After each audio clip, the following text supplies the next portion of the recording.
Pokémon Horizons is literally almost here, and with this new series comes new characters. Now, I've already created my prediction video for what Liko's team will look like, and you can check that out here in the top right corner. But today, I'm going to be making what I believe will be Roy's final team for the new series. Alright then, let's waste no time and get right into it. First off, let's get the easy one out of the way. It's been confirmed that our boy Roy here will be using Fuecoco as his starter Pokemon. Now this may be a hot take, but I think Fuecoco should stay a Fuecoco for the entirety of the series.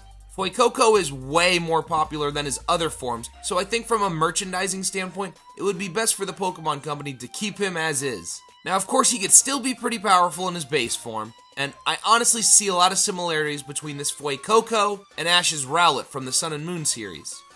Alright, next up is a common occurrence for the Pokemon anime, I guess besides the last two series though. I believe Roy will end up catching the regional bird, capturing a Wattrel early on, which then evolves into a Kilowattrel. Not much to say about this pick here, it's a pretty safe one, and I'd honestly love to see it. Next is another fan favorite Paldean Pokemon, Dachshund. Now, honestly, I just straight up love this Pokemon. He seems like the bestest boy. Now, I don't have much to say about this selection either, but I just think he would do great with a younger audience watching the show. Plus, I'd love to see Roy ride around on him.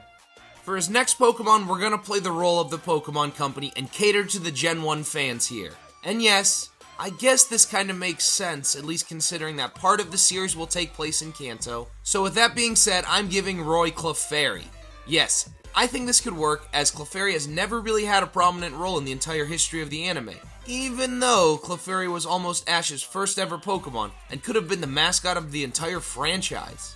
This is Clefairy's redemption arc. So in the video I did for Liko, I gave her a Paradox Pokemon from the past, and so I'm gonna do the inverse here and give our boy Roy a future Paradox Pokemon. And honestly, the only one that I could really see fitting him is Iron Hands. I didn't want to give him someone cool and OP like Iron Valiant, but I also didn't want to give him someone that sucks like Iron Thorns. So I think Big Hands here is a happy medium. Plus, I think Iron Hands would be quirky and almost man-child-like in the anime, sorta like Ash's Melmetal. Finally, we've got what I believe will end up being Roy's main powerhouse of the series, Armarouge. Roy gives off Fire-type guy vibes, so I could definitely see him using a couple on his team. And Armarouge is definitely one of the more popular Paldean Pokemon introduced this gen, so him joining the main cast team would not be surprising in the slightest. Now we know Amatheo will use a Ceruledge, so I could see Roy's Armarouge developing an almost series-long rivalry with him, like Ash's Lycanroc did with Gladian's Lycanroc in Alola. Well, that's gonna do it for today's video. Let me know what you think of this team I made for Roy, and if you're excited for the new anime. Thanks, guys!